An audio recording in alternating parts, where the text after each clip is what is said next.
Welcome.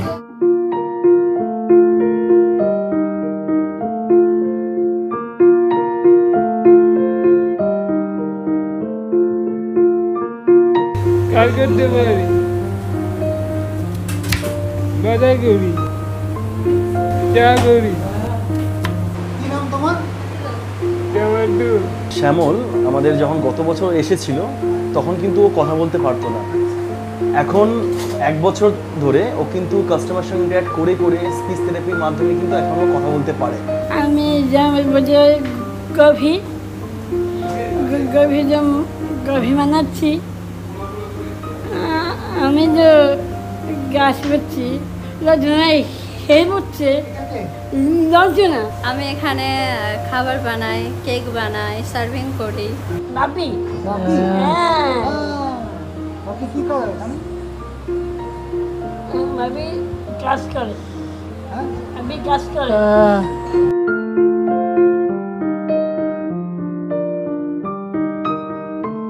এই ক্যাফেতে আমাদের 3 রকমের বাচ্চা কাজ করে। তার মধ্যে আইডি আছে, আইডির মধ্যে আইডি বলতে ইন্টেলেকচুয়াল ডিসেবিলিটি, তার মধ্যে আমরা যেটা অটিস্টিক বাচ্চা বলছি, সেরিব্রাল পালসি বাচ্চা বলছি, মেন্টাল রিটার্ডেশন বলছি, ডাউন বলছি। এছাড়া আমাদের এখানে ট্রাফিক ভিকটিম বাচ্চারা, আমাদের একটা হোম আছে ট্রাফিকিংয়ের হোম, মানে ট্রাফিকিং থেকে যে বাচ্চারা রেস্কিউ হচ্ছে হিউম্যান ট্রাফিকিং থেকে। আর এছাড়া আমরা রেড লাইট এরিয়া বাচ্চাদেরও, মানে সেক্স ওয়ার্কার্সের বাচ্চারা সেকেন্ড জেনারেশন প্রস্টিটিউশনকে ব্লক করা হচ্ছে, তো ওদেরও অপরচুনিটি নেই, ওদেরকেও ডিসক্রিমিনেট করা হচ্ছে। খালি স্পেশাল বাচ্চা না, আমাদের এখানে 9 জন স্পেশাল বাচ্চা, 5 জন ট্রাফিক ভিকটিম আর 2 জন children of sex workers.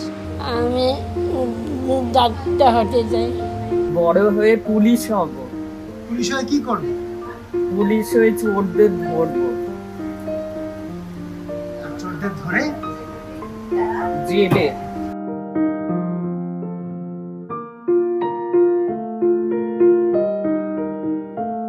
Pizza পারি, স্যান্ডউইচ পারি, বার্গার পারি, white sauce, red sauce pasta পারি, পিঙ্ক সস পাস্তা। বাড়িতে বাবা মা আর আমি। তারপর পড়াশোনা কতদূর করেছো? পড়াশুনে 8 অবধি। আমি আছি, বাবা মা দাদা। এখানে কতদিন ধরে কাজ করছো? ওদিন রোজ কাজ করো, ওদিনের আগে রোজ কাজ করি। আচ্ছা আচ্ছা। আচ্ছা, প্রথম মাসের মাইনে পেয়ে কি করেছিলে? মাইনাপকে কেনাকাটা দিয়েছিলাম, কেনাকাটা হয়েছিল, মাইনাপে সব দিয়েছিলাম। কি কিনেছো? জামা প্যান্ট হ্যাঁ সব দিয়ে রোজগার করেছিলাম। पास्ता बनाते हैं, पिज्जा का डो बनाते हैं और सब्जी खाते हैं और मिठाई बनाने आता है, मिठाई रसकदाम। প্রথম মাইনে পেয়ে কি করেছিলে? জামা প্যান্ট কিনেছি। আমরা তো অরফ্যান বাচ্চাদেরকে নিয়ে কাজ করি, আমাদের হোমস আছে। তো এই হোমে যে বাচ্চারা আছে যারা স্পেশাল, তাদের জন্য সমাজের সিচুয়েশনটা আরও ডিফিকাল্ট, কারণ ওদেরকে সাপোর্ট করার জন্য তো কেউ নেই। 18 বা 24 বছরের পর যখন এই বেরোচ্ছে, তাদের জন্য কি জব অপরচুনিটি আছে আর কে এদেরকে অ্যাকসেপ্ট করছে?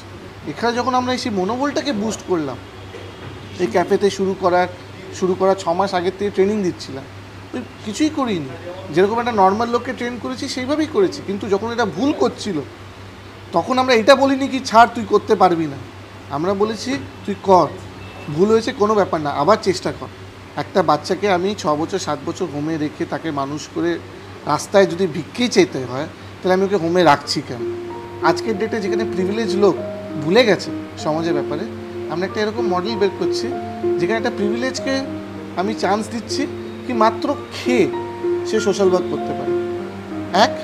আর আন্ডার প্রিভিলেজ বাচ্চা, এই যে 16টা বাচ্চা এখানে কাজ করছে, আমার কাজ করে এরাই তো চালাচ্ছে ক্যাফেটা, এটা এদেরই ক্যাফে।